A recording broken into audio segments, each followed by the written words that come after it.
Deuteronomy orí 27 láti ẹsẹ̀ 1 títí dé ẹsẹ̀ 29. Èyí sì ni ire tí Mósè ènìyàn Ọlọ́run sú fún àwọn ọmọ Ísírẹ́lì kí ó tó kú. Ó sì wí pé Olúwa ti Sínáì wá, ó sì yọ sí wọn láti Séírì wá. Ó tan ìmọ́lẹ̀ jáde láti òkè Páránì wá. Ó ti ọ̀dọ̀ ẹgbẹ̀ẹ́gbàrún àwọn mímọ́ wá. Láti ọwọ́ ọ̀tún rẹ̀ lé òfin kan amóbí-iná ti jáde fún wọn wá. Nítòótọ́ ó fẹ́ àwọn ènìyàn náà, gbogbo àwọn ènìyàn mímọ́ rẹ̀ wà lé ọwọ́ rẹ̀, wọ́n sì jókòó lé ẹsẹ̀ rẹ̀, olúkúlùkù ni yóò gbà nínú ọ̀rọ̀ rẹ̀. Mósè fi òfin kan lélẹ̀ lé àṣẹ fún wa, ìní ti ìjọ ènìyàn Jákọ́bù, ó sì jẹ ọba ní Jésúrúnì nígbà tí olórí àwọn ènìyàn, àwọn ẹ̀yà Ísírẹ́lì péjọpọ̀. Kí Rúbẹ́nì kí ó yè, kí ó má ṣe kú, kí ènìyàn rẹ̀ kí ó má ṣe mọ níwọ̀n.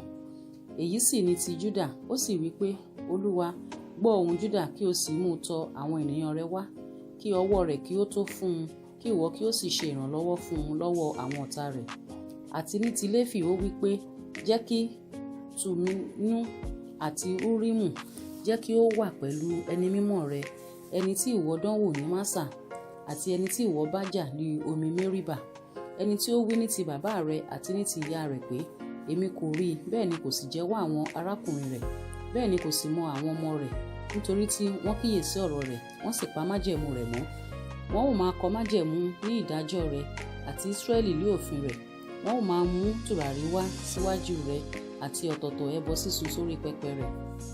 Olúwa bù sí ohun ìní rẹ̀, kí ó sì tẹ́wọ́ gba iṣẹ́ ọwọ́ rẹ̀, lu ẹ̀gbẹ́ àwọn tí ó dìde sí i àti ti àwọn tí ó kórìíra rẹ̀, kí wọn kí ó má ṣe dìde mọ́. Àti ní ti Bẹ́ńjámínì ó wí pé olùfẹ́ Olúwa yóò máa gbé ní àlàáfíà lọ́dọ̀ rẹ, òun ó máa bò ó lé ọjọ́ gbogbo, òun á sì máa gbé láàrin èjìká rẹ̀.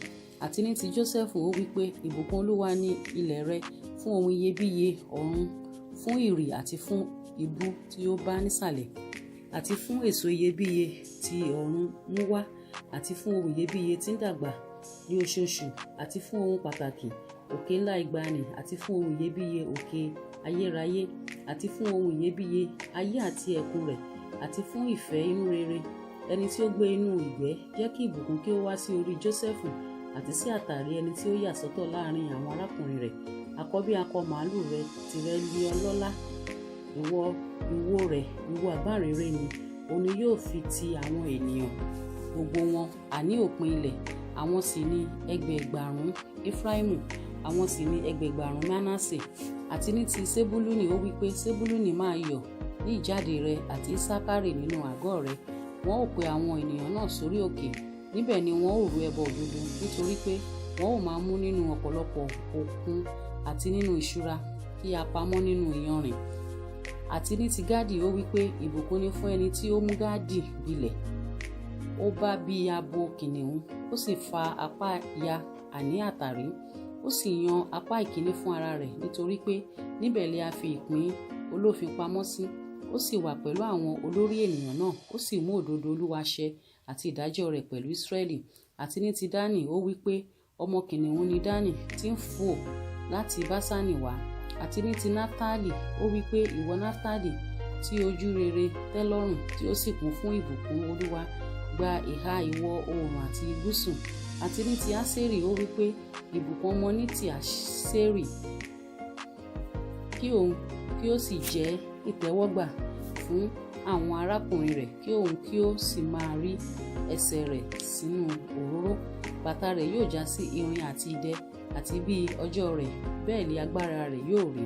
Kò sí ẹni tí ó dàbí Ọlọ́run, ìwọ Jésúrúnì, tí ń gun ọ̀run fún ìrànlọ́wọ́ rẹ̀, àti nínú ọláńlá rẹ̀ ní ojú ọ̀run. Ọlọ́run ayérayé ní ibùgbé rẹ̀, àti nísàlẹ̀ ní apá ayérayé wà. Òun sì ti ọ̀tá kúrò níwájú rẹ̀, ó sì wí pé má parun.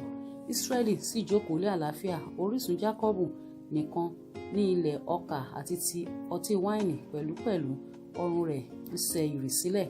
Àlàáfíà ni fún ìwọ Ísírẹ́lì, ta ló dàbí rẹ, ìwọ ènìyàn tí a ti ọwọ́ Olúwa gbàlà. Asà ìrànlọ́wọ́ rẹ àti ẹni tí í ṣe idà ọláńlá rẹ, àwọn ọ̀tá rẹ yóò sì tẹríba fún ọ, ìwọ ó sì máa tẹ ibi gíga wọn mọ́lẹ̀.